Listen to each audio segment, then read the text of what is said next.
Ready? Okay, start करें बच्चों. For our today's yo-yo bio class, we are going to learn only one schematic, which is called as Krebs cycle. yes, Krebs cycle. बहुत ही लेंदी answer है और थोड़ी देर में ना ये पूरा स्कीमेटिक एकदम भर जाएगा बेटा. जैसे अपने कंट्री में कैसे गाड़ी प्लेटफॉर्म पे आती है तो भर जाती है. ओके, तो इसको खाली आने दो प्लेटफॉर्म पे, पूरा फिलअप हो जाएगा. स्ट्रैटेजी सेम रखेंगे, कुछ ट्रिक्स और पैटर्न के हिसाब से बताऊंगा, वरना बिलीव मी बच्चों ये अपने आप में बहुत डेंजर आंसर है. ओके, सारे स्कीमेटिक में से this is one of the schematic जिससे है ना अच्छे स्टूडेंट ना कोई ना कोई स्टेप खा जाते हैं, भूल जाते हैं, क्योंकि वो रट्टा मारने के हिसाब से चलता है. हम लोग इसको अपने ट्रिक के हिसाब से फॉलो करेंगे. Okay, now to begin with, हमने पिछले क्लास में ये पढ़ा था कि ग्लूकोज जो है वो अल्टीमेटली कन्वर्ट हुआ था पायरुविक एसिड में.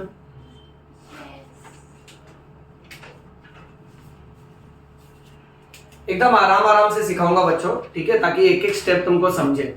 और इसमें हम लोग main focus NEET point of view रखेंगे बेटा, ठीक है. And I am very sure that कि इस लेक्चर के बाद you will have that confidence that कि क्रेब्स साइकिल मेरे लिए इजी है. और तुम लोग डेफिनेटली अपने आजू बाजू में एटलीस्ट एक बार तो लाइफ में ये सुनोगे कि यार क्रेब्स साइकिल याद नहीं रहता. कोई ना कोई तो आपसे कहेगा, चाहे आने वाले टाइम में आपके सीनियर्स कहे, आपके कलीग्स कहे या जूनियर्स कहे, people will definitely tell you that Krebs cycle याद नहीं रहता. और वहां पे जब आपके चेहरे पे स्माइल आएगी ना, तो आप याद करना कि you were a part of yo bio. समझ में आयो. प्रेम रतन धन. बायो. सो अभी इसको ना एकदम सिस्टमैटिक पैटर्न से करते हैं. और यहाँ पे कैसा ना कि एज अ मेंटर मुझे ना प्रेजेंटेशन का भी थोड़ा ध्यान रखना पड़ेगा, इसलिए मैं आराम से लिखता हूँ. आप लोग एकदम पेशेंस के साथ सुनना बेटा, ठीक है. सो ग्लूकोज कन्वर्ट हो रहा है पायरुविक एसिड में. ये हमने लास्ट लेक्चर में पढ़ा था और जिसको हम लोग बहुत शॉर्ट में लिख रहे हैं. हमने देखा था ये 10 स्टेप्स के थ्रू कन्वर्ट हो रहा था. और इसको इजी लैंग्वेज में हम लोग बोलेंगे this was nothing but glycolysis, right. And मेरा बेटा वी शुड रिमेंबर ग्लाइकोलाइसिस एक सेल के कहां हो रहा है? साइटोप्लाज्म में हो रहा है. अब इसके बाद क्या होता है ना बेटा कि ये जो पायरुविक एसिड है ये कन्वर्ट होता है नेक्स्ट केमिकल कंपाउंड में जिसका नाम है एसिटाइल. कंपाउंड का नाम है एसिटाइल और इसमें कोएंजाइम ए अलग से आकर ऐड होता है बेटा. सो लेट अस से कोएंजाइम ए यहां से आकर ऐड हुआ, तब जाके ये बन गया एसिटाइल कोएंजाइम ए. और कुछ टाइम के बाद ये कोएंजाइम ए एसिटाइल में से निकल भी जाता है बेटा बाहर. एक छोटा सा पॉइंट यहां पर हम लोग बहुत क्लियर कर देते हैं कि कोएंजाइम ए का एक छोटा सा साइक्लिक रिएक्शन यहां चल रहा होता है. ये इसमें ऐड होगा, ओके, तब ये बनेगा एसिटाइल कोएंजाइम ए. फिर एसिटाइल किसी ना किसी केमिकल से ऐड होके दूसरा केमिकल बनाएगा, बट उस टाइम पे कोएंजाइम ए निकल जाएगा. इजी. यही पार्ट ना आगे भी रिपीट होने वाला है. We will come across one more chemical compound on this side जहां पे कोएंजाइम ए ऐड होगा और फिर कोएंजाइम ए वापस से निकल जाएगा. ओके, अच्छा, अब मैं यहां पे ना सारे ट्रिक्स को मेंशन कर देता हूं कि हम लोग को क्या क्या पॉइंटर्स चाहिए इसके लिए. So let us follow our yo-yo tricks for Krebs cycle. Trick number 1, पूरे Krebs साइकिल में कहीं पर भी अगर मैंने डीकार्बोक्सिलेशन बोला, सो डीकार्बोक्सिलेशन का मतलब होगा कि उस रिएक्शन से कार्बन डाइऑक्साइड गैस रिमूव हो रहा है. सिंपल. ओके, सेकेंड ट्रिक, पूरे क्रेब्स साइकिल में कभी भी अगर मैंने ऑक्सीडेशन बोला तो आपको ये याद रखना है कि ऑक्सीडेशन मतलब या तो नाड़ू बनेगा या तो फिर फाड़ू बनेगा. जहां जहां पर हम लोग ऑक्सीडेशन बोलेंगे, ऑक्सीडेशन का मतलब ये होगा आइदर NaDH2 इज फॉर्म और FaDH2 इज फॉर्म. इसके बेसिक कॉन्सेप्ट में चलते हैं. हमने हमारे केमिस्ट्री क्लास में पढ़ा है कि ऑक्सीडेशन का 3 डेफिनेशन हो सकता है। वो रिएक्शन जिसमें या तो फिर ऑक्सीजन ऐड हो रहा है हाइड्रोजन या तो हाइड्रोजन रिमूव हो रहा है। Loss of electron very nice बेटा, लॉस ऑफ इलेक्ट्रॉन्स। सबको क्लियर है ना ये? यस ओके, तो देखना बेटा, अगर मान लेते कंपाउंड ए कंपाउंड बी में कन्वर्ट हो रहा है, ठीक है, और इसने यहां से हाइड्रोजन दे दिया, उस हाइड्रोजन को अगर नाड़ ने कैच किया तो नाड़ क्या बना के देगा? नाड़ू। और वही हाइड्रोजन को एफएडी भी कैच कर सकता है ना, तो एफएडी बना के देगा FADH2। अच्छा, अपनी भाषा में हम लोग नाड़ू फाड़ फाड़ू बोलेंगे, पर बाहर आप कहीं भी प्रोफेशनली बात करो तो NaDH2 FADH2 बोलना बेटा। क्या भरोसा कोई खड़ूस होगा बुरा मान जाएगा बेटा। ओके, अच्छा अब तो देखो ना, ए वाले में से हाइड्रोजन निकल रहा है ना बेटा, दैट इज क्राइटेरिया नंबर 2। तो ए का ऑक्सीडेशन हो रहा है, तो वही हो गया ना, इसका ऑक्सीडेशन हो रहा है यानी ये बन रहा है। एक ही बात हुई, अगर कंपाउंड ए का ऑक्सीडेशन हो रहा है, it is as good as NADH is formed, क्योंकि इसका ऑक्सीडेशन यानी हाइड्रोजन निकला रहेगा। वो हाइड्रोजन को या तो नाड़ या तो फाड़ ने कैच किया होगा, ठीक है। तो अब ये कॉम्प्लेक्स मत याद रखो, सिर्फ इतना याद रखना कि पूरे क्रेब्स साइकिल में कभी भी अगर सर ने बोला ना डीकार्बोक्सिलेशन हुआ है, इसका मतलब है कार्बन डाइऑक्साइड गैस रिमूव हुई है बेटा। और पूरे क्रेब्स साइकिल में कभी भी अगर हमने ये कहा ना कि ऑक्सीडेशन वाला स्टेप हो रहा है, यानी या तो नाड़ू बनेगा या तो फिर फाड़ू बनेगा। ओके, नेक्स्ट ट्रिक, अगर हमने कहा कि ऑक्सीडेटिव डीकार्बोक्सिलेशन हो रहा है, ऑक्सीडेटिव डीकार्बोक्सिलेशन हो रहा है यानी दोनों चीज हो रही है ना, स्टेप 1 और 2 दोनों हो रहा है बेटा। तो यहां मैं लिख देता हूं 1 + 2, यानी नाड़ू फाड़ू भी बन सकता है और उसके साथ साथ CO2 भी निकलेगा ना, सो दैट इज बोथ। ओके, अब पायरुविक एसिड जब एसिटाइल कोएंजाइम A बना के दे रहा है,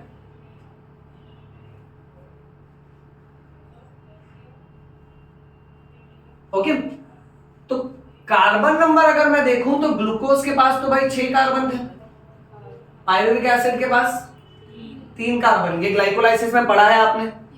अच्छा, ग्लाइकोलाइसिस में हमने स्टार्ट किया था ग्लूकोज के 1 मॉलिक्यूल से, और हमने देखा था पायरुविक एसिड 2 बन रहे थे ना, क्योंकि वो धाप पागल के बाद सब कुछ 2-2 मॉलिक्यूल्स था। ओके, अब ये पायरुविक एसिड जब एसिटाइल कोएंजाइम A बनाता है तो उस टाइम पे क्या होता है मालूम है? ऑक्सीडेटिव डीकार्बोक्सिलेशन होता है। अब ऑक्सीडेटिव यानी ऑक्सीडेशन, ऑक्सीडेशन यानी नाड़ू बन जाएगा। So here I am writing नाड़ gets converted into Nadu and I will write 2 molecules, क्योंकि पायरुविक एसिड का भी 2 मॉलिक्यूल है ना, तो ये ऑक्सीडेटिव हुआ। और डीकार्बोक्सिलेशन यानी यहां से कार्बन डाइऑक्साइड गैस निकलेगा बेटा, and I am writing 2 molecule क्योंकि पायरुविक एसिड के भी 2 मॉलिक्यूल है। एक पायरुविक एसिड से अगर एक CO2 निकला तो 3 कार्बन में से 1 कार्बन का लॉस हुआ। तो यहां अभी मेरा नेक्स्ट जनरल नॉलेज मुझे ये बताएगा कि भाई एसिटाइल कोएंजाइम A जो है ना, ये 2 कार्बन का कंपाउंड है, और एसिटाइल कोएंजाइम A का भी 2 मॉलिक्यूल बनेगा। बट आगे का जो पूरा साइकिल है ना, ओके, इस साइकिल में हम लोग ये अज्यूम करके चलेंगे कि एक एसिटाइल कोएंजाइम इस साइकिल में जा रहा है और उसके साथ क्या क्या बन रहा है वो हम लोग देखेंगे। फिर लास्ट फाइनल आंसर में सब कुछ डबल कर देना, क्योंकि एसिटाइल कोएंजाइम में कितने मॉलिक्यूल है? 2 मॉलिक्यूल है। ठीक है, सो बेटा देखो कैसे है ना, मैं सारे केमिकल कंपाउंड्स एक ही बार लिखूंगा, बट तुम माइंड में सोचना ये सब डबल है, क्योंकि एसिटाइल कोएंजाइम के 2 मॉलिक्यूल। इस बात को याद रखना। देखो अभी अप्रोक्सीमेटली 40-50 मिनट में कंटिन्यूस बोलते जाऊंगा और लिखते जाऊंगा, और लेक्चर के एंड में इस पॉइंट के ऊपर से तुमको MCQ पूछूंगा कि तुमको सिर्फ इतना याद रखना है कि एसिटाइल कोएंजाइम में कितने मॉलिक्यूल है? 2 मॉलिक्यूल। तो यहां हमने जो भी कुछ ड्रॉ किया है ये सब कुछ डबल होगा। अगर मान लो मैं यहां से 1 CO2 निकालता हूं तो तुमको अज्यूम करने का 2 CO2 निकल रहा है, क्योंकि उसके 2 मॉलिक्यूल। ठीक है, अच्छा अब नेक्स्ट एक बहुत कमाल का पॉइंट ये आता है बच्चों कि ये पायरुविक एसिड से एसिटाइल कोएंजाइम A जो बन रहा है, ओके, ये वाला स्टेप इतना, ये ना तो ग्लाइकोलाइसिस है ना ही क्रेब्स साइकिल है, दोनों के बीच वाला स्टेप है। इसीलिए इस स्टेप को कहते हैं कनेक्टिंग लिंक। क्या कहते हैं बेटा? क्योंकि ये ग्लाइकोलाइसिस और क्रेब्स साइकिल को कनेक्ट करता है।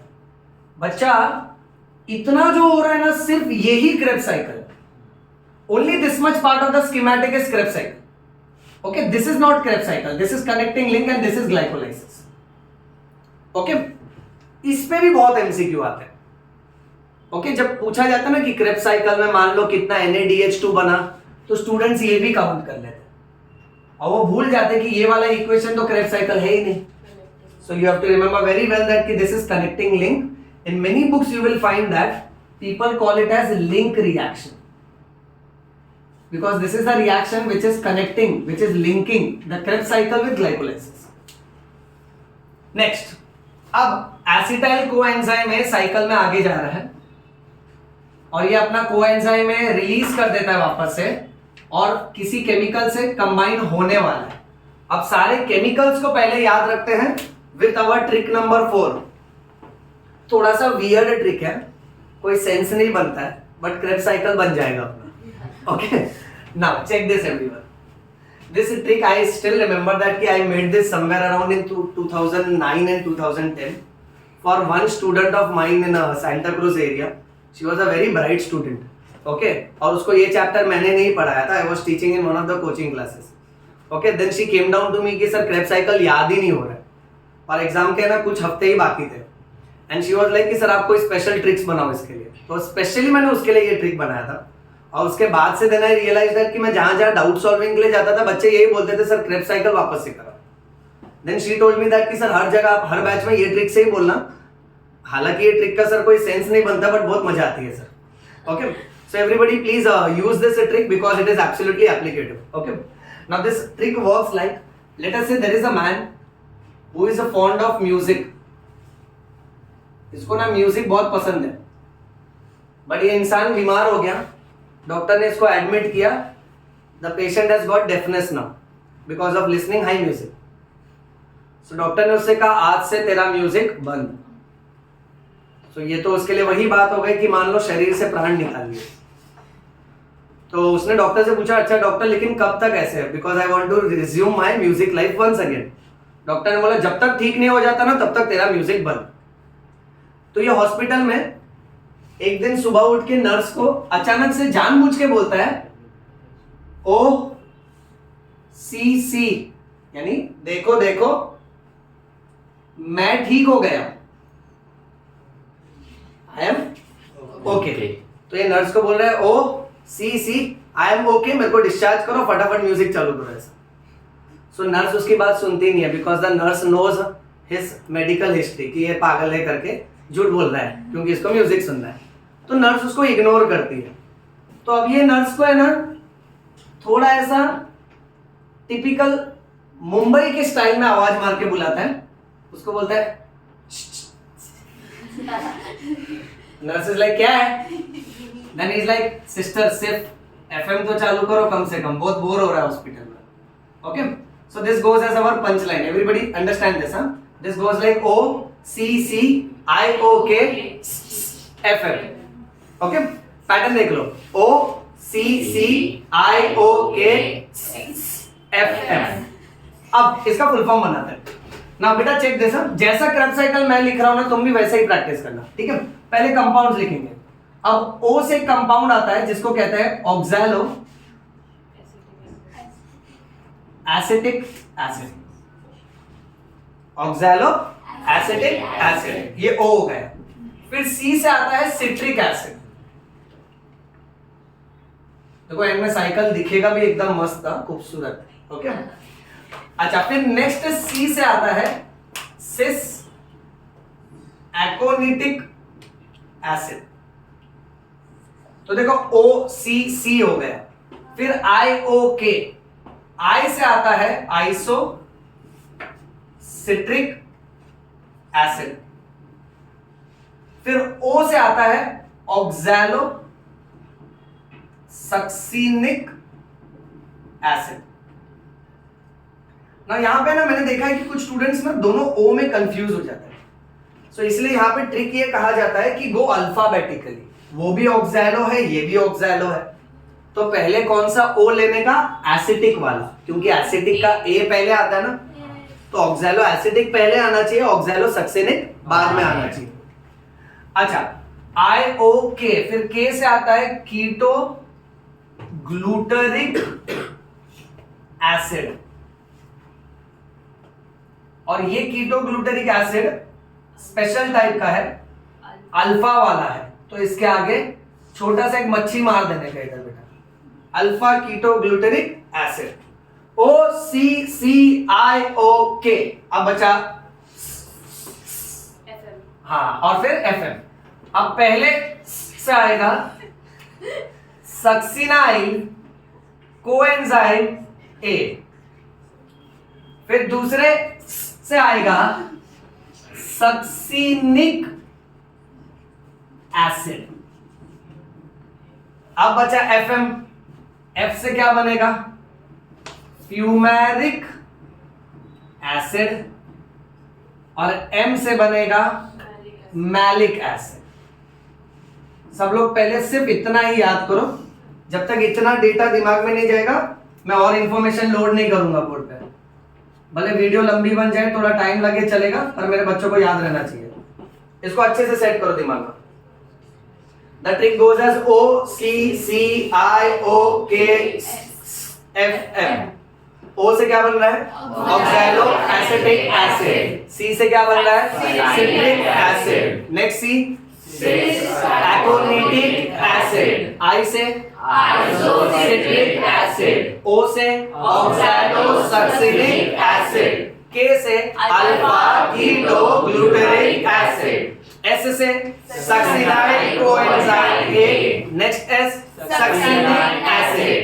FM fumaric acid. ओके, देखो याद नहीं हुआ तो कोई टेंशन नहीं है, धीरे धीरे आ जाएगा बेटा। बट मुझे एक बात बोलो, प्रोनाउंसिएशन तो जम रहा है ना? कोई प्रॉब्लम नहीं? ओके, अब इसका नेक्स्ट पैटर्न बताता हूं बेटा। नेक्स्ट ट्रिक ये है क्रेब साइकिल में कि आपको एमसीक्यू में कभी कभी एक एसिड के बदले 8 नाम का ग्रामर मिलेगा। हाँ सर। जैसे ऑक्सैलो एसिटिक एसिड को ऑक्सैलो एसीटेट भी बोलते हैं। नाम बदलते चलो अभी सब लोग, ठीक है? यानी कोई कोई क्रेब साइकिल आप स्कीमेटिक देखोगे ना इधर उधर, तो जैसा हमने ऑक्सैलो एसिटिक एसिड लिखा तो कोई कोई लोग उधर ऑक्सैलो एसीटेट लिखेंगे, वो भी चलता है बेटा। Okay, similarly citric acid can also be referred to as citrate. This will be cis-aconitate. This will be isocitrate. This will become oxalosuccinate. This will become alpha-ketoglutarate. इसको छोड़ो. This will become succinate, fumarate, malate. सुनो, जब 8 लगाओगे ना तो acid word नहीं लगाने का। ये मेन ग्रामर है। ओके, जो मैंने ऑब्जर्व किया है कि बार बार हर जगह बच्चे को समझाने से अच्छा एक बार जनरल रूल समझा दो, वो सब जगह अप्लाई कर लेगा। So here what we see is, जैसे पाइरुविक एसिड है ना, सो बहुत से एमसीक्यू में और बुक्स में उसको पाइरुवेट लिखते हैं बेटा। So that is one and the same, do not bother about it. Pyruvic acid will be same as pyruvate. थोड़ा केमिस्ट्री हो जाता है क्योंकि एसिड इज COOH ग्रुप, और वो हाइड्रोजन लास्ट का निकाल के अगर सोडियम या कोई सॉल्ट डाल दिया ना, तो salt of acid is usually ending with 8। Okay, जैसे sodium acetate is nothing but it is sodium added to acetic acid. Okay, so bottom line, ज्यादा अपने को केमिस्ट्री में भी नहीं घुसना है। एक एसिड के बदले 8 लगेगा।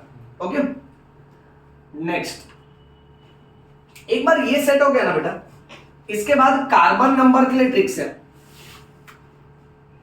कार्बन नंबर के लिए योयो बायो स्टूडेंट याद रखेगा कि सिर्फ अल्फा कीटोग्लूटरिक एसिड बहुत स्पेशल है, क्योंकि वो अकेला 5 कार्बन वाला कंपाउंड है। चलो नेमिंग करते हैं। इसके पास 5 कार्बन है, और इसके पहले जो भी है सब, या ध्यान से देखना बेटा, वो सब के सब 6 कार्बन वाले।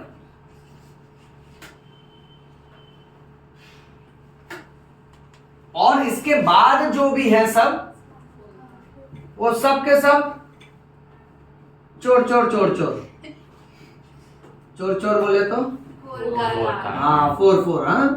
ओके, तो देखो यहां से ही पकड़ लेना बेटा कि ये अकेला बंदा 5 कार्बन वाला है, इसके पहले जो भी है सब वो 6 कार्बन वाले, और इसके पहले कंपाउंड्स का नाम कैसे याद आएगा, ये ट्रिक से OCCIOKFM। करेक्ट है। तो के पहले जो अल्फाबेट्स है वो सबके सब 6 कार्बन वाले, खाली ये ओ को छोड़ देना, ठीक है। और उसके बाद जो है सबके सब वो 4 कार्बन वाले। ये बैठा दिमाग में? देखो साइकिल धीरे धीरे बनते जाना बेटा, मस्त में। अब इसके बाद ये नेक्स्ट स्टेप में भी बहुत मगजमारी है बेटा। ये देखना है कि किसके बीच में किस तरह का कन्वर्जन होगा। तो उसको मैंने देखा है कि इसको 3-3 के जोड़ी में याद रखने का। पहले पानी आएगा, दैट इज हाइड्रेशन, फिर पानी चले जाएगा, डिहाइड्रेशन, और फिर पानी वापस आएगा, रिहाइड्रेशन। ग्रामर पकड़ो, हाइड्रेशन, डिहाइड्रेशन, रिहाइड्रेशन। चलो ये स्टेप्स दिखाते हैं। सो ऑक्सैलो एसिटिक एसिड जिसके पास 4 कार्बन है, एसिटाइल कोएंजाइम है जिसके पास 2 कार्बन है। 4 और 2 कार्बन जुड़ जाएंगे तो जाहिर सी बात है कि 6 कार्बन बनेगा, okay.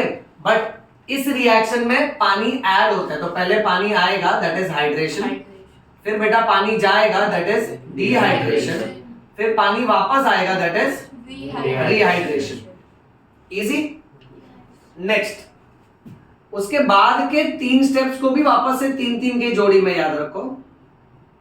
Next step is called as oxidation, then comes decarboxylation, थोड़ा शॉर्ट फॉर्म में लिखता हूं बेटा, and last will be oxidative decarboxylation. Steps को बोलो, 3 स्टेप है। पहला ऑक्सीडेशन, आराम से बोलेगा, ऑक्सीडेशन, फिर डीकार्बोक्सिलेशन, फिर oxidative decarboxylation, that is like adding both equations, okay. अब सर ने क्या कहा था, ऑक्सीडेशन मतलब या तो नाड़ू बनेगा या तो पाड़ू बनेगा। अब सर तुमको नेक्स्ट ट्रिक की तरफ ले जा रहे हैं। सर तुमसे ये कह रहे हैं कि क्रेब्स साइकिल में याद रखना है, फ से फाड़ू और फ से फ्यूमेरिक एसिड। सो फाड़ू तो एक ही जगह बनेगा जहां पर क्या है, फ्यूमेरिक एसिड। हाँ, तो फ्यूमेरिक एसिड के करीब फाड़ gets converted into फाड़ू।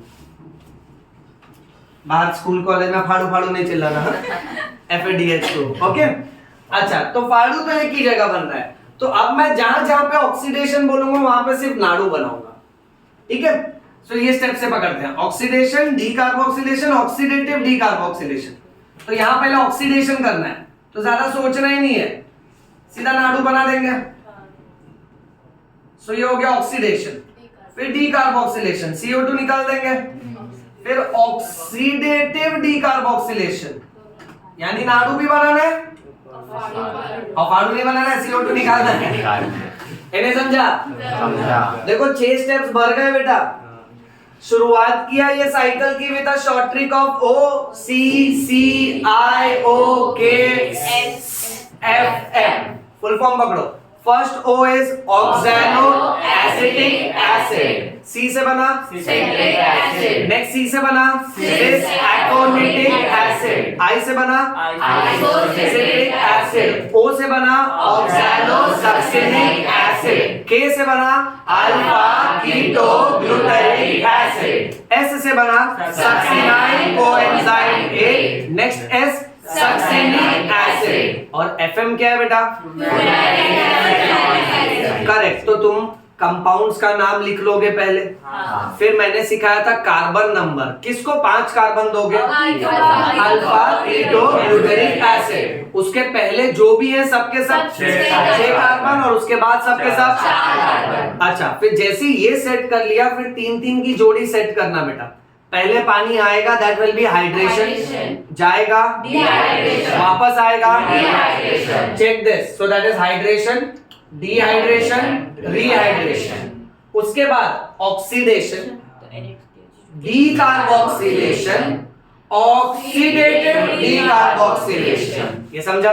Yes sir. Okay, logic देख, क्योंकि डीकार्बोक्सिलेशन हुआ, कार्बन लॉस हुआ, इसलिए बेटा 6 कार्बन का 5 हुआ ना, और वापस से कार्बन लॉस हुआ तो 5 का 4 हुआ, और हर जगह अब 4 का 4 ही रह रहा है, यानी अब डीकार्बोक्सिलेशन नहीं होगा, ना तो कार्बन आने वाला है ना ही कार्बन जाने वाला है, उतना ही रहेगा, ठीक है।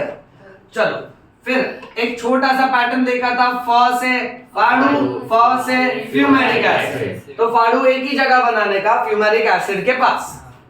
Okay, next very special trick. हाँ, now we are dancing between के बीच में तुमको कुछ भी करके जीटीपी से एटीपी बनाना है। अब पहले समझ लेते ये क्या नया नाटक है। एटीपी सब लोग जानते हैं, एडिनोसाइन ट्राइफॉस्फेट। जैसे एडिनोसाइन नाम का एक केमिकल कंपाउंड होता है जिसमें नाइट्रोजन होता है, इट्स अ नाइट्रोजिनस कंपाउंड। वैसे ही ग्वानिन से बना ग्वानोसिन होता है। सो जीटीपी बिकम्स ग्वानोसिन ट्राइफॉस्फेट। ये समझे बेटा? अब देखो कैसे ये रिएक्शन होगा। ये के बीच में सक्सिनाइल कोएंजाइम ए और सक्सिनिक एसिड के बीच में यहां क्या हो रहा है, फास्फोरस निकलेगा बेटा। तो मैं एरो करके पहले आईपी निकाल देता हूं। आईपी म्हणजे वेरी नाइस बेटा, वेरी स्कॉलर। इनऑर्गेनिक फॉस्फेट निकला। अब इस इनऑर्गेनिक फॉस्फेट को सबसे पहले ग्वानोसिन डाइफॉस्फेट एक्सेप्ट करेगा और खुद किस में कन्वर्ट हो जाएगा, ग्वानोसिन ट्राइफॉस्फेट में। कुछ जा रहा है दिमाग में? डाइफॉस्फेट, दो फॉस्फोरस था, एक फॉस्फोरस लिया उसने तो ट्राई बनाया ना। अच्छा, फिर ये क्या करता है मालूम है, ये अपना फॉस्फोरस रिलीज कर देता है। ओके, और इसमें से जब फॉस्फोरस चले जाएगा तो जीटीपी वापस से जीडीपी बन जाएगा। इतना समझा? और इसके फॉस्फोरस को कैच करेगा एडीपी और एडीपी किस में कन्वर्ट होगा, एटीपी में। ये लॉजिक समझा? अच्छा, इसका ट्रिक ऐसे याद रखो। देखो दोनों एस और एस है। ओके, एस से इंग्लिश में बोले तो सर, हिंदी में बोले तो शिक्षक। करेक्ट? शिक्षक और सर के बीच की कहानी बैलेंस रखना है।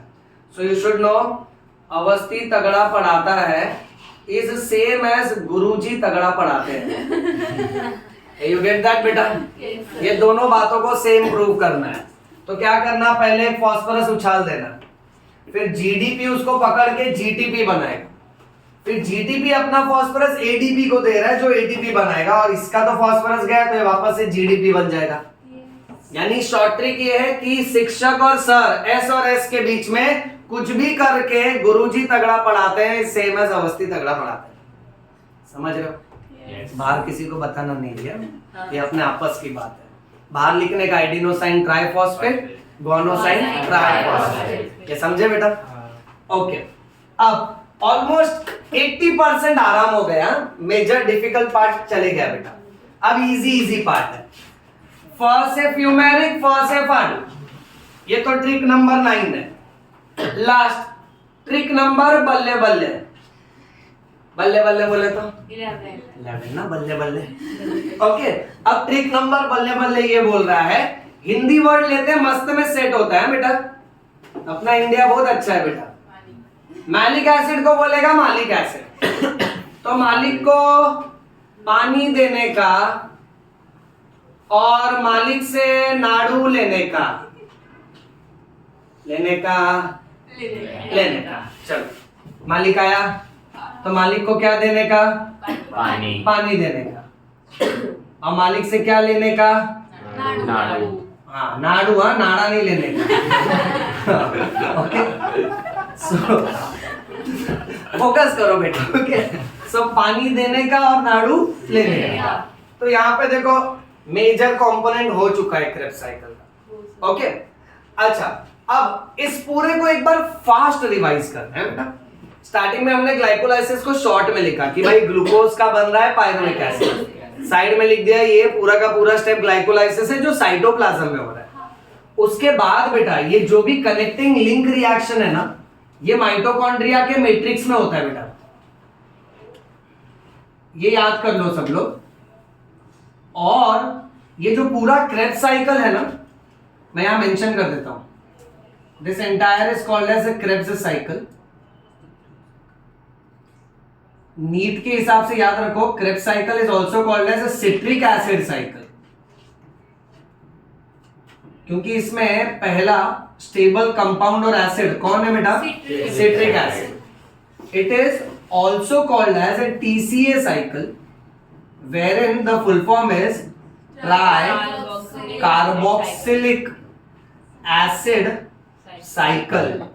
बच्चा एक बार रिपीट करो please. Tricarboxylic acid cycle. Now this goes as per chemistry. Tricarboxylic acid क्यों बोला मालूम है बेटा?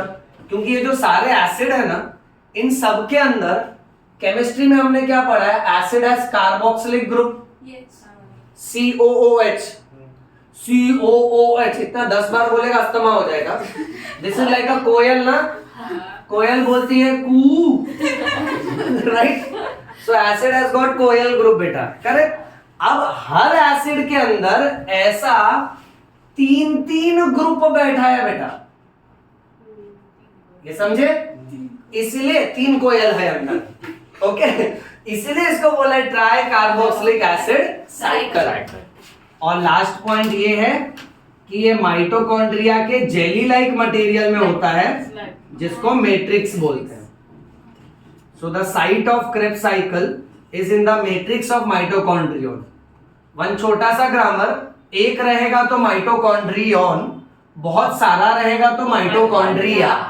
वो सिंगुलर और प्लूरल होता है, that doesn't matter much, but अगर कोई तुमको परेशान करने के लिए पूछा ना, ठीक है, तो आपको पता होना चाहिए बेटा ये, ओके? फाइन। तो देखो भर गया पूरा। शॉर्ट रिवीजन लेते हैं। ग्लूकोज को पहले बनाया पायरुविक एसिड, इसको बोल दिया ग्लाइकोलाइसिस, जो हो रहा है साइटोप्लाज्म। फिर तुमने पायरुविक एसिड का ऑक्सीडेटिव डीकार्बोक्सिलेशन किया। ऑक्सीडेटिव डीकार्बोक्सिलेशन जब तुमने किया तब जाके तुमको मिला एसिटाइल। एसिटाइल में कोएंजाइम ए अलग से आके ऐड होता है, तब वो बन जाता है एसिटाइल कोएंजाइम ए। फिर उसमें से कोएंजाइम ए निकल जाता है, एसिटाइल ऑक्सैलो एसिटिक एसिड से कंबाइन होगा। सेम तरह का कोएंजाइम ए का ड्रामा यहां चल रहा है। अल्फा कीटोग्लूटेरिक एसिड पहले सक्सिनाइल बना के देता है, इस सक्सिनाइल में कोएंजाइम ए अलग से आके ऐड होता है, तब वो बनता है सक्सिनाइल कोएंजाइम ए। फिर सक्सिनाइल अपना कोएंजाइम ए वापस से दे देता है और रिएक्शन में आगे जाता है। So you see in this big chakra of Krebs cycle, छोटा छोटा 2 चक्री चालू है कोएंजाइम ए का। तो कोएंजाइम ए जिधर भी आएगा ना, उसका छोटा छोटा साइक्लिक इवेंट चलते रहता है बेटा। अच्छा, सबसे मेन ट्रिक थी अल्फाबेट का mnemonic, that goes like O C C I O K F M। Catch करो बेटा, फर्स्ट O कौन सा एसिड है? Oxaloacetic acid. फिर C से Citric acid। Next C cis aconitic acid. I से Isocitric acid। वेरी गुड बेटा। O से ऑक्सैलो सक्सिनिक एसिड। K से अल्फा कीटोग्लूटेरिक एसिड। S से succinyl coenzyme A. Next S succinic acid. फिर FM से बेटा Fumaric acid, malic acid। Perfect, okay. मैं वापस से कह रहा हूं, आप इसको सर्कुलर फॉर्म में भी ड्रॉ कर सकते हो, बॉक्स फॉर्म में भी ड्रॉ कर सकते हो, कोई प्रॉब्लम नहीं है, ओके? और जैसे ही आप ये ड्रॉ करोगे ना, मे बी बॉक्स या सर्कल, तो आप सबसे पहले सब एसिड का नाम लिख लेना, उसके बाद कार्बन नंबर लगाने का बेटा। सिर्फ एक ही को 5 कार्बन देना है, कौन? करेक्ट। उसके पहले सबको 6 कार्बन, और उसके बाद परफेक्ट, सेट कर लोगे इतना। अच्छा, फिर हमने क्या पढ़ा था? इंटरमीडिएट रिएक्शन, जो बीच बीच में कन्वर्जन हो रहा है ना, उसको 3-3 के जोड़ी में याद रखना। पहले पानी आएगा, दैट विल बी हाइड्रेशन, फिर जाएगा डिहाइड्रेशन, वापस से आएगा डिहाइड्रेशन। ओके, इतना स्प्राइट है, यस बोले तो क्लियर। ओके। फिर 3 जोड़ी लगाने का, ऑक्सीडेशन यानी नाड़ू बनेगा। फाड़ू बनाना ही मत, क्योंकि फाड़ू एक ही जगह बन रहा है। करेक्ट, उसकी ट्रिक तो पहले ही लगा दी। फ से फ्यूमेरिक, फ से फाड़ू। तो जब भी ऑक्सीडेशन बोले तो नाड़ू याद करने का। तो पहले ऑक्सीडेशन, फिर डीकार्बोक्सिलेशन, फिर ऑक्सीडेटिव डीकार्बोक्सिलेशन। ये फ्लो पकड़ो बेटा, check this. Oxidation, decarboxylation, oxidative decarboxylation, ठीक है? फिर यूनिक वाला स्टेप, शिक्षक और सर के बीच में you have to form ATP from GTP. गुरुजी तगड़ा पढ़ाते हैं, सेम एज अवस्थी तगड़ा पढ़ाते हैं। अब कैसे बनाओगे, पहला फास्फोरस निकालोगे, हाँ। ओके, और कैसे भी लिख सकते हो, तुम जीडीपी यहां भी लिख सकते हो, फिर एरो चेंज कर देना खाली, ओके। तो जीडीपी ने फास्फोरस लिया, जीडीपी बना, उसने अपना फास्फोरस छोड़ दिया, एडीपी को दिया, एडीपी ने एटीपी बना दिया बेटा, और ये खुद वापस से कन्वर्ट हो गया जीडीपी में, ये समझा? अच्छा, फिर नेक्स्ट वाला ट्रिक तो रेडीमेड था, फॉस से फाडू, फॉस से फ्यूमेरिक एसिड, और लास्ट ट्रिक इस पे फोकस करो, मालिक को पानी देने का, नाड़ू लेने का, ओके। सो पानी देने का और नाड़ू लेने का, ये समझा? ओके। अब हर एक स्टेप का जो नेमिंग है ना, ओके, वो वर्बली याद करो, अगर आप चाहो तो आप साइकिल में लिख सकते हो, ओके, बट कैसे डायरेक्ट याद हो जाएगा, जैसे पानी ऐड हुआ तो ये स्टेप कौन सा है, हाइड्रेशन, पानी निकला, डिहाइड्रेशन, वापस ऐड हुआ, रिहाइड्रेशन, ये ऑक्सीडेशन, ये डीकार्बोक्सिलेशन, ये ऑक्सीडेटिव डीकार्बोक्सिलेशन। इतना समझा? अच्छा, इसको हम लोग बोल सकते हैं एटीपी जनरेशन, करेक्ट है? अच्छा, इसके बाद इसको भी तो ऑक्सीडेशन ही बोलेंगे एज पर दिस प्रिंसिपल बेटा, ओके। तो यहाँ भी ऑक्सीडेशन हुआ, यहाँ वापस से रिहाइड्रेशन हुआ, अच्छा, ये फिर ऑक्सीडेशन, सो स्टेप्स का नाम इजी है। अब जो लास्ट सेक्शन सिखा रहा हूं ना, ये पूरे के पूरे पर्वत का पिनाकल है बेटा, ओके, दैट इज एंजाइम्स, जो 99% ऑफ द टाइम स्किप मार दिया जाता है, पढ़ाया ही नहीं जाता है यूजुअली, बट कैसे ना, ये क्रेब साइकिल आप आगे चल के MBBS, Ayurveda, homeopathy, nursing, physiotherapy या फिर कोई भी पैरामेडिकल मेडिकल लाइन में जाओ, आपको वापस से फर्स्ट ईयर मेडिकल में आएगा क्रेब साइकिल, और वहां पे वो एंजाइम्स का नेम भी कवर किया जाता है, ठीक है। तो कैसा है ना कि क्यों इसको 99% करके छोड़ना, तो मैं एंजाइम्स का नाम भी बता देता हूं, और मैं तुमसे ये भी कहता हूं कि एंजाइम का नाम तुम अगर नहीं भी पढ़ोगे ना, तो फिर भी कोई टेंशन नहीं है, तुम्हारे रूटीन एग्जाम्स में, कॉलेज एग्जाम्स में और नीट में भी, बट फिर भी हम लोग एंजाइम का नाम एक बार एटलीस्ट वाकिफ हो जाते, कन्वर्जेंट रहते उससे, ताकि ये साइकिल कंप्लीट रहेगा, ठीक है। नाउ चेक दिस बेटा, सबसे पहला एंजाइम जो है ना, वो सिट्रिक एसिड बना के दे रहा है, और एंजाइम के नाम में इक एसिड नहीं लगता है, सब में 8 लगता है, ओके। इसलिए पहले एंजाइम का नाम है सिट्रेट सिंथेटेस। मैं तुमको पर्पस बताते जाता हूं, तुम देखते जाओ बेटा, क्योंकि इसने सिट्रिक एसिड बना के दिया, इसलिए इसका नाम है सिट्रेट सिंथेटेस। अच्छा, एकोनिटिक के पहले और उसके बाद में जो एंजाइम है ना, उसका नाम सेम रखा है, उस एंजाइम का नाम है एकोनिटेस। क्या नाम है बेटा? अच्छा, फिर उसके बाद आइसोसिट्रिक में से हाइड्रोजन निकला ना, जो फिलर है वो माइंड में इमेजिन करो, वो हाइड्रोजन नार्ड ने पकड़ा था, तो एंजाइम वो है जो आइसोसिट्रेट से हाइड्रोजन निकाल रहा है, इसलिए इस एंजाइम का नाम रखा गया है आइसोसिट्रेट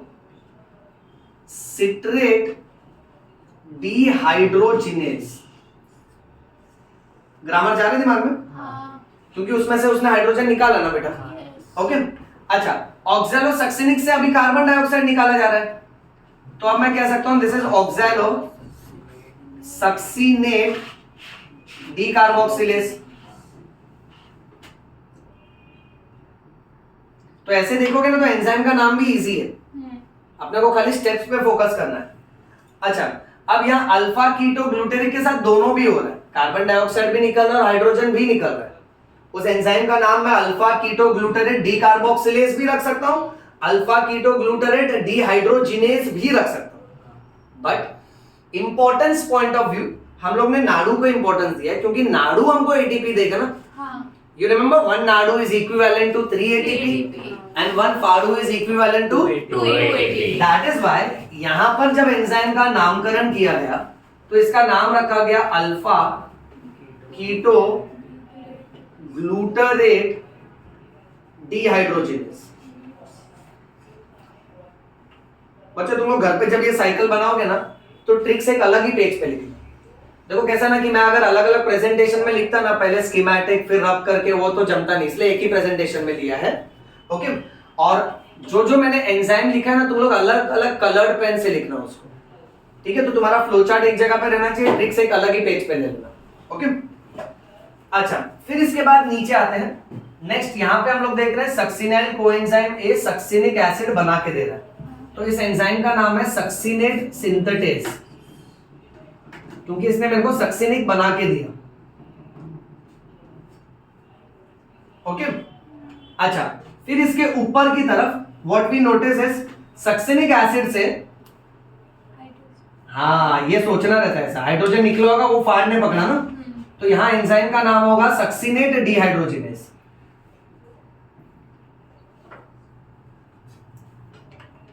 तुमको ये ज्यादा तो टफ नहीं लग रहा ना बच्चों? Succinate dehydrogenase. देखो अगर तुमको ना रीजन पता होगा ना क्यों नाम रखा है वैसा, तो तुमको हमेशा याद रहेगा।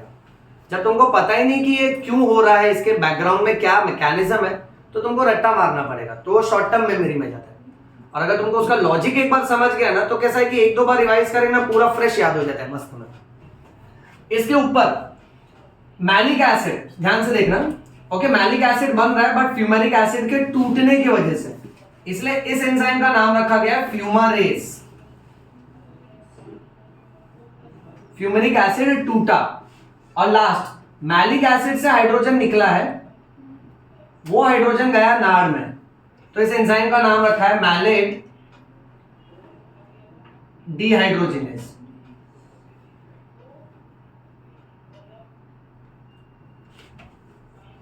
अभी देख गर्दी देख रहा है बेटा। सर ऑक्सैलो एसीटेट का कोई नाम नहीं है? हाँ ऑक्सैलो एसीटेट का है ना एंजाइम में, देख इधर ही आएगा, यही वाला लेना सिट्रेट सिंथेसिस, और फिर उसका क्योंकि वो इससे कंबाइन होगा इसीलिए। ओके अब ये पूरा क्राउडिंग देखो, लग रहा है ना इंडियन रेलवे ट्रेन का सेकंड क्लास कोच। दादा से बात बहुत गर्दी लग रहा है ना बेटा, बट अभी देखो मैं तुमको एज अ स्टूडेंट बोलता हूँ, ठीक है? हम लोग भी जब पढ़ते थे ना, तो स्टूडेंट को ना एक्चुअली समझ में नहीं आता हो कि कहाँ से कैसे स्टार्ट करें, तो वो क्या करने लगता है, जो जो रास्ते में है सब रटने लगता है। वो रटता है ऑक्सैलो एसीटेट 4 कार्बन, ये दोनों साथ में पढ़ लिया उसने, फिर वो आयरो लेता है, फिर वाटर भी साथ में पढ़ता है, एंजाइम का नाम भी साथ में पढ़ता है, तब जाके फिर यहां से यहां पहुंचता है। फिर सिट्रिक एसिड 6 कार्बन पढ़ता है, एंजाइम नेम ये पढ़ता है। ऐसा नहीं होता है, एक के ऊपर एक फ्रेमवर्क रखना रहता है। तो हमने क्या किया पहले, OCCIOKFM, करेक्ट? तो उससे रफ स्केलेटन तैयार हो गया। फिर कार्बन का अलग से फ्रेमवर्क रखा, क्या सिंपल पैटर्न रखा कि अल्फा कीटो ग्लूटारेट को लगा देना 5 कार्बन, उसके पहले सबके सब 6 कार्बन और नीचे सबके सब 4 कार्बन। फिर हमने देखा जहां जहां एरो कनेक्ट किया है 3-3 के जोड़ी में स्टेप्स याद रखो कि पहले हाइड्रेशन, डिहाइड्रेशन, रीहाइड्रेशन, फिर ऑक्सीडेशन, डीकार्बोक्सिलेशन, ऑक्सीडेटिव डीकार्बोक्सिलेशन। फिर जानबूझ के थोड़ा ऐसा फनी और इडियोटिक बना, एस और एस के बीच में, शिक्षक और सर के बीच में तुम लोग जीटीपी से एटीपी निकाल लेना बेटा। अच्छा, फिर फॉ से फ्यूमेरिक, फॉ से फाड़ू, छोटा ट्रिक रखा, और लास्ट में जानबूझ के इसको भी थोड़ा ऐसा बनाया कि मालिक को पानी देने का और नाड़ू लेने का, साइकिल उधर ही खत्म। ओके, और उसके सारे स्टेप्स चाहिए तो लिख सकते हो। एंजाइम में वापस से कह रहा हूं कि यूजुअली कोई पूछता नहीं है, बट फिर भी कैसा है, तुमको एक कन्वर्सेंट होने चाहिए, रट्टा नहीं है तो एटलीस्ट कन्वर्सेंट होने चाहिए कि हाँ एंजाइम का नाम भी है और इस तरह से नाम रखा गया। ओके, अब ये पूरा नीट वाला एग्जाम एक्सपेक्ट करता है कि तुम्हारे दिमाग में रहना चाहिए, और इसके बीच बीच में से क्वेश्चंस आते हैं। देखो कैसे हैं, जैसे मैं तुमको एक दो एग्जांपल देता हूं। जैसे अगर पूछा what happens when oxalosuccinic acid gets converted into alpha keto glutaric acid.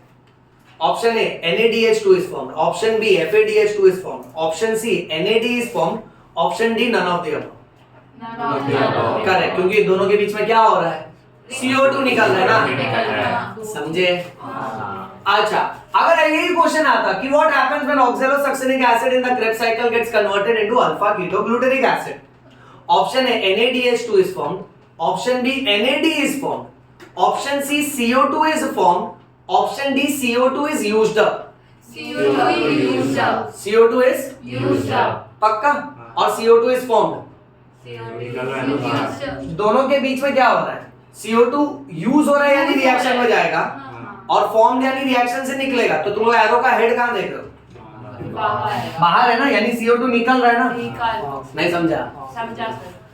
अब सेकंड एक और एग्जांपल देता हूं, फोकस करना। Let's say what happens when isocitric acid gets converted into oxalosuccinic acid?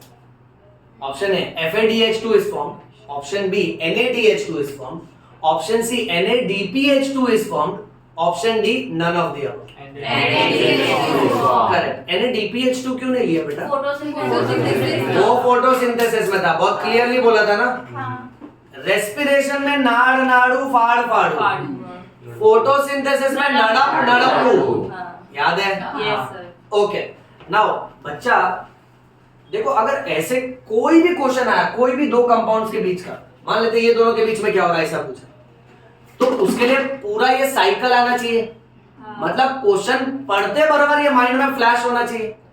अब इसमें क्या होता है मालूम है, स्टूडेंट्स है ना, मेजॉरिटी स्टूडेंट्स इसको 1 मिनट के अंदर नहीं ब्रेक कर पाते। अपने बच्चे यो बायो वाले क्या करते हैं मालूम, क्वेश्चन के बाजू में लिखना चालू कर देते, OCCIOKSSFM 6-7 अल्फाबेट लिखे, एरो से जोड़ लिए, फिर सिर्फ वही जगह फोकस करते जहां पे क्वेश्चन पूछा कि हाँ चलो ऑक्सैलो सक्सेनिक के पीछे पूछा है ना, तो उधर से डालना चालू करते हैं, hydration, dehydration, rehydration, oxidation, decarboxylation है तो डीकार्बोक्सिलेशन वाला है, फिर ऑप्शन उठा लेते हैं। नहीं समझा? ओके, तो यहाँ पे 1 मिनट के अंदर साइकिल का कौन सा स्पेसिफिक कन्वर्जन पूछा है वो क्रैक करना आना चाहिए। ओके, अब कुछ हाई लेवल के क्वेश्चन बताता हूं और वो लिखते भी जाता हूं। In the entire Krebs cycle from 1 molecule of glucose, सब लोग ध्यान से सुनना, in the entire Krebs cycle from 1 molecule of glucose how many NaDH2 is formed? कितना नाड़ू बन रहा है?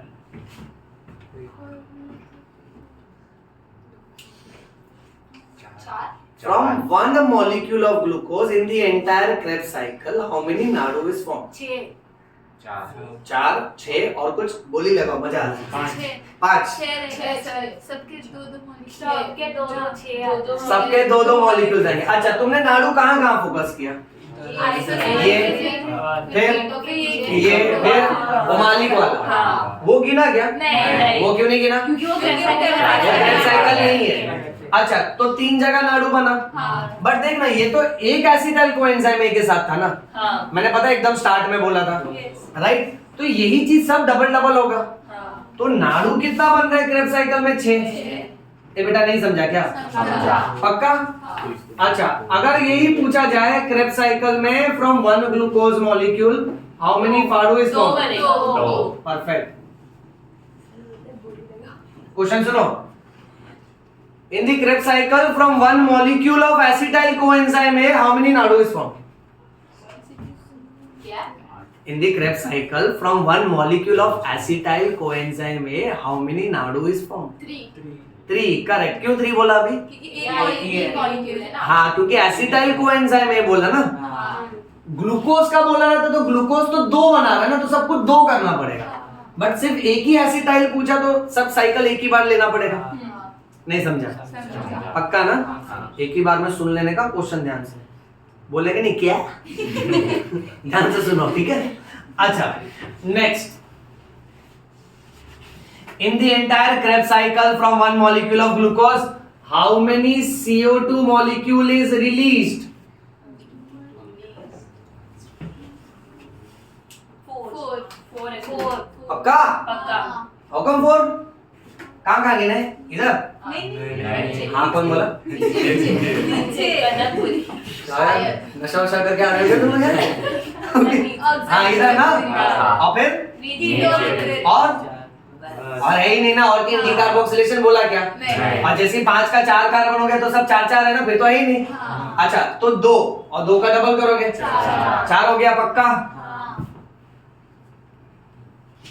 अभी तुमको बुद्धू बना दो। In the Krebs cycle from 1 molecule of glucose how many NADU is formed? 6, right? Same question, थोड़ा word change. In the Krebs cycle from 1 molecule of glucose at how many places NADU is formed? At how many places NADU is formed? 3, correct. Places पूछा यानी reaction का step ना, कि यहाँ एक बना, ये एक जगह बना, ये दूसरी जगह और ये तीसरी जगह। बट अगर ये पूछा हाउ मेनी नाउडू इज फॉर्म, तो 3 जगह बन रहा है, बट वो डबल हो जाएगा तो 6। यू गेट दिस बेटा? सी फॉर क्रैकिंग नीट, ऐसा कैसा नीट कोई हवा एग्जाम नहीं है बेटा, it is not way out of the world. उसमें कैसा रहता है ना कि अपने को कुछ पैटर्न एनसीईआरटी के बहुत सटीक पता होना चाहिए, आपको एग्जैक्टली पता होना चाहिए कि क्या हो रहा है। और अगर आपको क्लियर नहीं मालूम है ना कि क्या हो रहा है, तो क्वेश्चन जैसा आपको ढालते जाएगा ग्रामर में, keep moulding into the question and think as per the question. आप खुद रट्टा मार के अगर फिक्स्ड आइडियाज लेकर बैठोगे ना तो आपका थियरी अच्छा जाएगा पर एंट्रेंस अच्छा नहीं जाएगा, बिकॉज एंट्रेंस में आपके हिसाब से नहीं चलता, वो जो पूछा उसके हिसाब से सोचना पड़ता है। ये समझे बेटा? हाँ सर। ओके अच्छा, अगर ये पूछा क्रेब्स साइकिल में how many 4 carbon compounds are there? 5 5 पक्का? 4 कार्बन वहां से गिनना चालू किया ना? हाँ अगर ये साइकिल सामने नहीं होता तो शॉर्ट फॉर्म लिख के बना लेते थे ना। हाँ तुम लोग अल्फा कीटो ग्लूटेरिक एसिड तक पहुंचते हैं, वो 5 कार्बन वाला, उसके बाद जितने अल्फाबेट आ रहे हो सबके सब 4 कार्बन वाले हैं। अच्छा, in the Krebs cycle how many 6 carbon compounds are present? 4। Okay, ऐसा भी फेवरेट क्वेश्चन होता है जहां ना स्टेप्स स्किप मारते हैं। कुछ कुछ पब्लिकेशंस के बुक में ना, सिंगेट पब्लिकेशन ये सब में ना एमसीक्यूज ऐसा देते हैं कि what happens when isocitric acid gets converted into alpha keto glutaric acid. ध्यान से सुनना, isocitric acid gets converted into alpha keto glutaric acid. Option A, oxidation takes place. Option B, decarboxylation takes place. Option C, both A and B. Option D, none of the above. दोनों ना, क्योंकि दोनों हो रहा है ना। हाँ। तो कैसा ये लोग ने क्या किया, स्टेप जंप मारा ना, तो अपने को भी दोनों लेना पड़ेगा ना कि भाई ये जब इसमें कन्वर्ट हो रहा है तो ये भी बन रहा है और ये भी हो रहा है ना। करेक्ट? तो वैसे टाइप के एमसीक्यूज भी संभाल लेगा। ओके, नेक्स्ट क्वेश्चन ये बनता है the site of Krebs cycle. Where does Krebs cycle take place? Matrix of mitochondria. Okay, थोड़ा एटीपी का भी हिसाब करते हैं। ये तो क्रेब्स साइकिल का हिसाब किया हमने, कनेक्टिंग लिंक का मैं यहां पे लिख देता हूं। लिंक रिएक्शन में फ्रॉम 1 मॉलिक्यूल ऑफ ग्लूकोज, एक एक ग्रामर लिख रहा हूं, ध्यान देना। From 1 molecule of glucose how many Nadu is formed in the link reaction? कितना? 2 ना? हाँ। इसको डबल करोगे क्या? नहीं। वो ऑलरेडी डबल करके रखा है ना हमने। हाँ। हाँ, तो इसको डबल नहीं करना है, तो 2 नाडू यहां बना। सिर्फ नाडू का हिसाब लगा है अभी, ध्यान से सुनना। जब ग्लाइकोलाइसिस पढ़े थे पिछले क्लास में, तो हमने ऊपर से 1 ग्लूकोज डाला तो नीचे 2 पायरुविक एसिड मिला। और उस पूरे 10 स्टेप में 2 एटीपी 2 एटीपी यानी 4 एटीपी बना था। बोलो हाँ कि ना? हाँ, और 2 एटीपी खर्चा हुआ था ना हाँ। स्टार्टिंग में। तो नेट एटीपी गेन पूछूं तो 2। ठीक है, और एक जगह पे 2 नाडू भी बना था। करेक्ट? तो ग्लाइकोलाइसिस का शॉर्टकट हिसाब ये है, 1 ग्लूकोज 2 दे रहा है। देखो क्या क्या, 2 पायरुविक एसिड, 2 एटीपी और 2 नाडू। गुरु मंत्र बोल दिया पूरे ग्लाइकोलाइसिस का सर ने तुमको। हाँ, दिस इज लाइक आकाशवाणी, ये बार बार नहीं होएगा।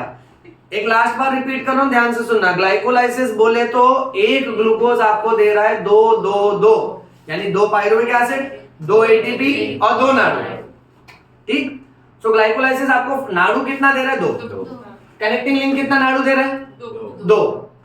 जोड़ते जाओ मन में, 2 और 2 4 होता है। ठीक है, और क्रेब्स साइकिल में कितना नाडू मिल रहा है 1 ग्लूकोज से? 6। तो जोड़ो ये भी 6, कितने नाडू हो गए टोटल? 10 नाडू हो गए। हाँ, अब मेरा बच्चा रूल लगाएगा कि 1 नाडू की कीमत है 3 एटीपी। तो भाई तुमको 10 नाडू मिले मतलब कितना एटीपी हो गया? 30 एटीपी हो गए। अच्छा, नेक्स्ट रूल आगे चलाओ।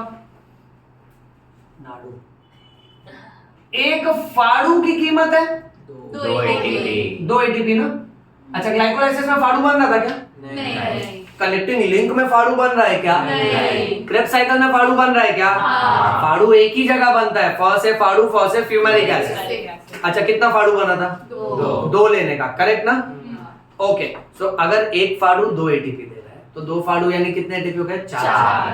तो 30 एटीपी तो आपको नाडू से मिल रहा है, और 4 एटीपी आपको फाड़ू दे रहा है। कितने हो गए? 34। अच्छा, ग्लाइकोलाइसिस में 2 एटीपी रेडीमेड मिला था, कितने हो गए? 36। और क्रेब्स साइकिल में एटीपी ये बन रहा है डायरेक्ट, बट इसको भी 1 नहीं गिनने का, 2 गिनने का, क्योंकि डबल हो रहा है ना। तो टोटल एटीपी का हिसाब कितना है? इसलिए स्कूल सेक्शन में टीचर हमको सिखाता था कि एरोबिक रेस्पिरेशन में जब एक ग्लूकोज टूटता है तो 38 एटीपी मिलता है, एनेरोबिक रेस्पिरेशन में 2 एटीपी मिलता है। एनेरोबिक तो आने वाले लेक्चर में सिखाऊंगा, फिलहाल एरोबिक का एक एक हिसाब किताब क्लियर रखते हैं। एक एक एटीपी कहां से आ रहा है पता होना चाहिए, एग्जैक्ट स्टेप। 10th में बस ऐसे याद कर लिए हाँ तभी रट लेते थे। और दूसरा अगर आपको और थोड़ा इमेजिन करना है तो सोचो, ये जो अवस्थी सर ने यहाँ भर दिया है ना पूरा, ये कहाँ हो रहा है? मैट्रिक्स ऑफ माइटोकॉन्ड्रिया, यानी एक माइटोकॉन्ड्रिया के अंदर उसका ये जो जेली लाइक मटेरियल है उधर हो रहा है ये, और ये माइटोकॉन्ड्रिया कहाँ होता है? ये सेल के अंदर होता है, सेल दिखता ही नहीं है। मैंने समझा, एक छोटा सा डॉट जैसा सेल है, उसके अंदर माइटोकॉन्ड्रिया है, उसके अंदर मैट्रिक्स है, उधर ये सब हो रहा है। समझे? अच्छा देखो, आने वाले लेक्चर में ना इसको मैं बहुत हाई फाई लैंग्वेज में ले जाऊंगा। लास्ट हम लोग का ना एक इलेक्ट्रॉन ट्रांसपोर्ट सिस्टम बाकी है, ईटीएस बोलते हैं उसको। ईटीएस ये समझाएगा कि कैसे एक नाड़ू 3 एटीपी देता है और एक फाड़ू 2 एटीपी देता है। बट इससे पहले सब लोग अभी है ना ये लास्ट का 5 मिनट एकदम ध्यान से सुनना, एंड प्रोबेबली तुमको समझेगा कि क्यों मतलब ये सब्जेक्ट थोड़ा यूनिक लगता है। देखो कैसा है ना कि हमको अर्ली स्कूल डेज से बायोलॉजी में क्या सिखाया जाता था कि अगर हम लोग को कोई भी एक्टिविटी करनी है, जैसे अगर मान लेते मुझे यहाँ से यहाँ भी चल के जाना है, या तो फिर यहाँ से चल के जाके यहाँ बैठना है, या कोई वजन उठाना है, या डांस करना है, या जंप करना है, जो भी कुछ करना है, for doing various activity we require energy, and that energy comes from ATP, correct. But parents क्या बोलते हैं? फूड। खाएगा नहीं तो ताकत नहीं आएगा, करेक्ट। अब बायोलॉजी का स्टूडेंट पढ़ता है कि energy comes from ATP, parents हमको जनरल लेवल पे सिखाते हैं कि भाई खाएगा नहीं तो ताकत नहीं आएगा, तो खाना खा करके। So we all know a general concept that energy comes from food. अब तक मैंने तुमको 11th में जो बायोलॉजी सिखाया ना, वो दो कंपाइल कर रहा हूं, सिर्फ कंबाइन कर रहा हूं। Energy comes from food, that means अब हम लोग डाइजेशन चैप्टर पर है, तो खाना जब तक थाली में रखा है तब तक फूड बोलेंगे। उसका एक निवाला तोड़ के मैंने खाया, चबाया, बॉल बना लिया तो मुंह में बोलस बन जाएगा, ठीक है।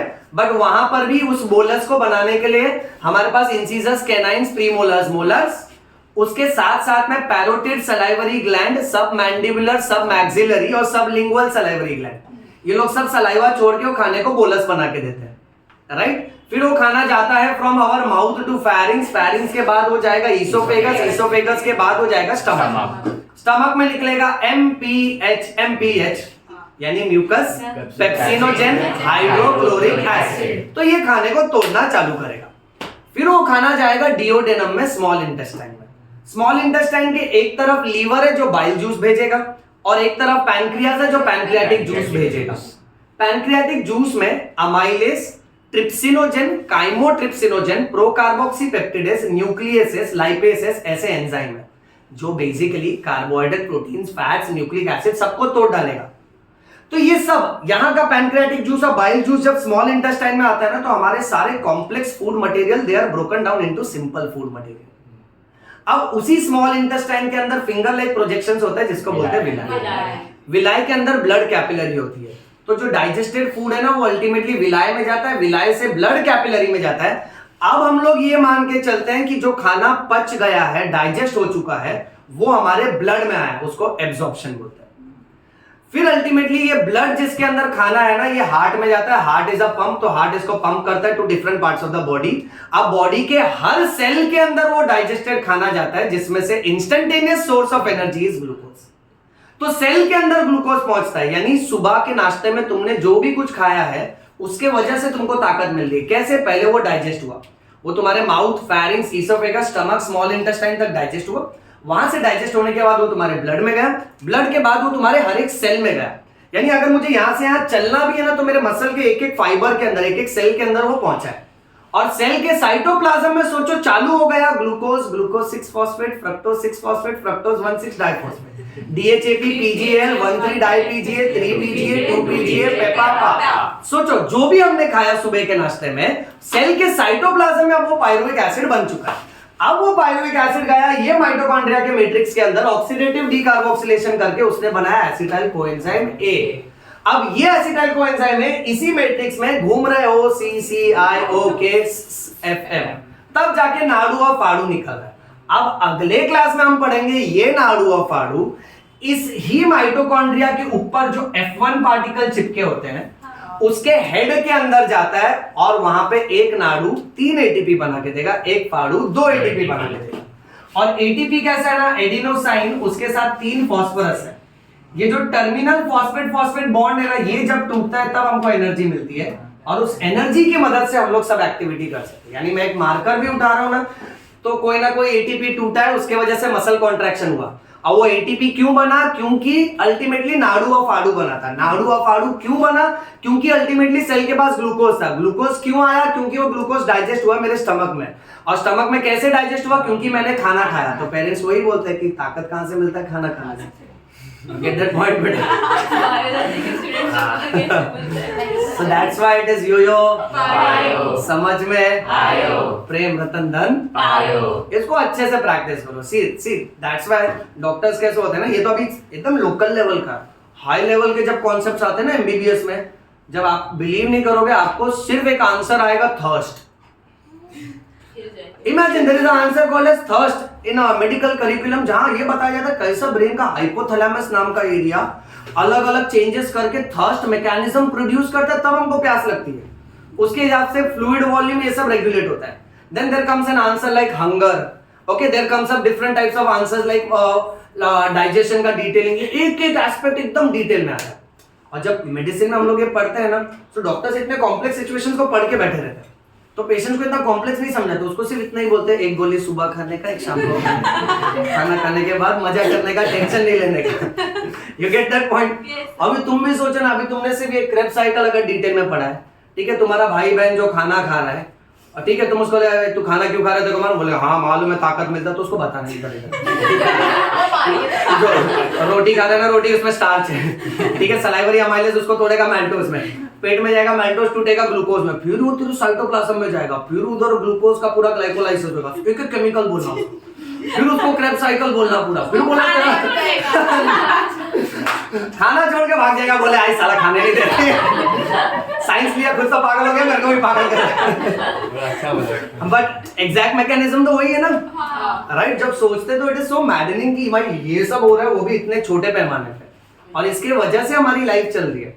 And that study of life is biology, one of the most unique subject, because इसमें आप जो भी पढ़ते हो ना, वो कैसा, वो नेचर का सिलेबस है। Like any other profession, okay, जैसे आप कॉमर्स आर्ट्स कोई भी प्रोफेशन करते हो ना, those are man made profession. Understand? Man made profession जैसे बैंकिंग, तो पूरा अकाउंटिंग नंबर किसने बनाया? इंसान ने बनाया ना। बट हम लोग बायोलॉजी में जो भी पढ़ रहे हैं, डाइजेशन है या फिर रेस्पिरेशन है, फोटोसिंथेसिस है, ये सब तो नेचर के सीक्रेट्स है ना, जो हम लोग जान रहे हैं बेटा। So that is a blessing. If you are learning good biology, it's a blessing. अगर आपको मालूम है कि आपका बॉडी कैसे काम करता है, तो आप बहुत ही भाग्यशाली हो, okay, because you know that कि how to take care of different system, and you will prevent much more diseases, okay, only on the basis of knowledge, and that's what doctors do बेटा। और but वो knowledge पाने के लिए, क्योंकि वो इतना कॉम्प्लेक्स है, तो अपने को मेहनत करनी पड़ती है। So we should keep working hard, that is our final motto, okay. चलिए, with this we are ending this lecture. इसका एक बार फोटो क्लिक कर लो, और नेक्स्ट क्लास में फ्लो चार्ट ड्रॉ करके आना सब लोग। इसका जब टेस्ट रखूंगा ना, तब मजा आएगी।